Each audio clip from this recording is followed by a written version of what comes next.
Welcome back to The Explainer. Today we are diving into a totally brilliant, highly effective psychological trick straight from the running capital of the world.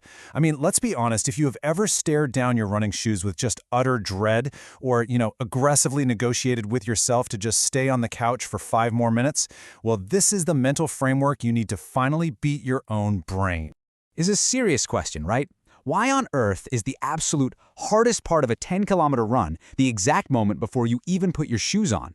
We have all felt that universal, incredibly heavy feeling. You're sitting there on the edge of the bed in the pitch dark, or maybe you've just gotten home from work and dropped your keys on the counter, and the sheer gravity holding you down, it literally feels stronger than any muscle in your body. Just thinking about the effort it takes to start is completely exhausting. It's a very real, very relatable, and honestly, deeply frustrating struggle. Okay, let's dive into this. Welcome to Iten, Kenya. This place is universally known as the home of champions, a town literally famous for producing some of the absolute greatest runners in human history.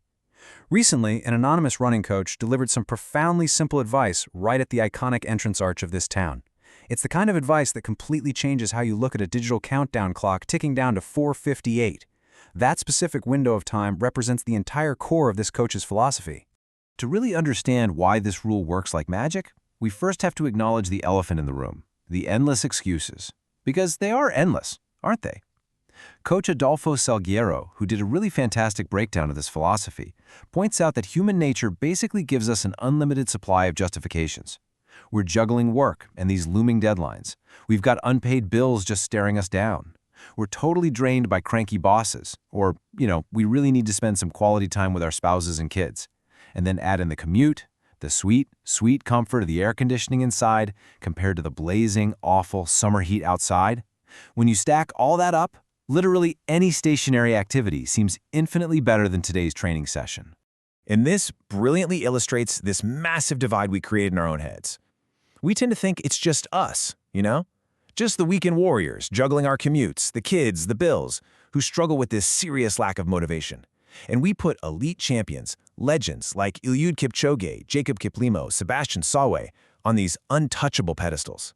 We just assume these athletes spring out of bed every single morning, fueled by pure, unadulterated dedication. But here is the absolute bombshell from the I-10 coach.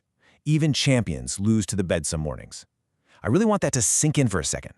Even the best in the world, the people breaking actual world records, have days where they desperately do not want to train. So if they face this, what hope is left for the rest of us? Well, actually, there is quite a bit of hope, and it comes in the form of a brief, 118-word philosophy. The anonymous IELTS coach kicks off his advice with this striking, almost totally counterintuitive statement. He says, "Don't want to run today? Good. In Kenya, we have a rule for days like this." I just absolutely love the tone here. It doesn't shame you for wanting to skip your run. It completely embraces the reality of it. It basically says, good, you're human, we expected this. Now, here is the exact protocol to handle it. So here is the brilliant simplicity of how you actually execute the Kenyan 5-minute rule. It is wonderfully, refreshingly literal. Step 1, put on your shoes. Step 2, go outside. Step 3, run for 5 minutes, only 5. And step 4, stop, completely guilt-free, or keep going. As Salguero points out in his analysis, if it's genuinely just not your day, if you commit to those 5 minutes and your body is absolutely screaming no, you just stop. You go home and pack it up. Life goes on, zero guilt required. You aren't a machine and you simply live to run another day, picking up the program tomorrow. So the crucial point of this whole thing really comes down to the number 3. Minute 3 is this magical biological threshold where the entire micro-shift happens. This is the hidden genius of the whole rule, and honestly, it's the exact reason you rarely ever make it to step 4 and actually turn around to go home. Just listen to how the coach describes what happens next. He says, watch what happens after minute 3. The legs warm up, the head goes quiet, the excuses get tired, and you keep running. You can actually feel the momentum building in those words, can't you? The excuses, all those nagging thoughts about unpaid bills, cranky bosses, the summer heat, they actually get tired before you do. Your physical body just takes over. The blood starts flowing, the rhythm takes hold, and all that intense mental friction, it just completely burns away. And that physical shift leads directly to this beautiful conclusion. Not because you must, but because now you want to. This rule is so clever because it completely bypasses the thinking phase of our brains.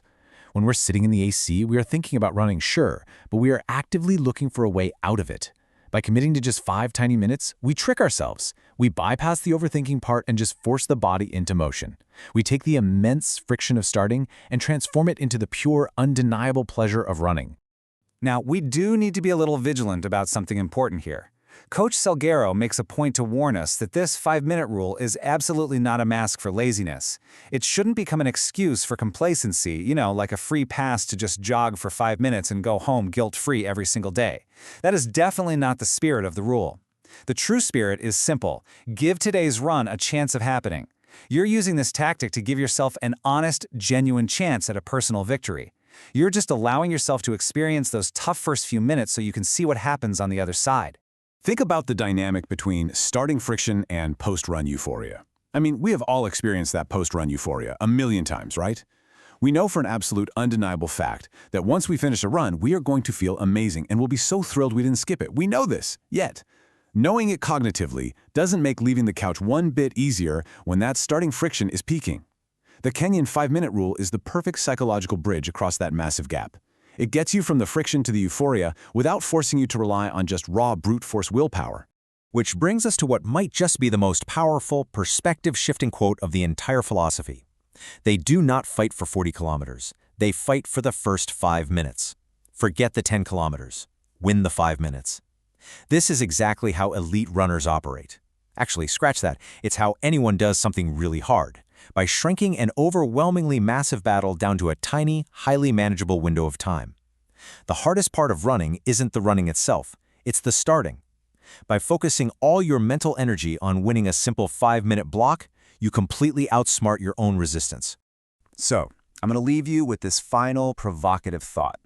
When your alarm goes off in the dark tomorrow morning, or, when you get home from a long, exhausting day and just stare at those running shoes, what's your strategy going to be? Are you going to sit on the edge of the bed and try to fight the whole 10 kilometers in your head? Or will you just put your shoes on, step outside, and win the 5 minutes?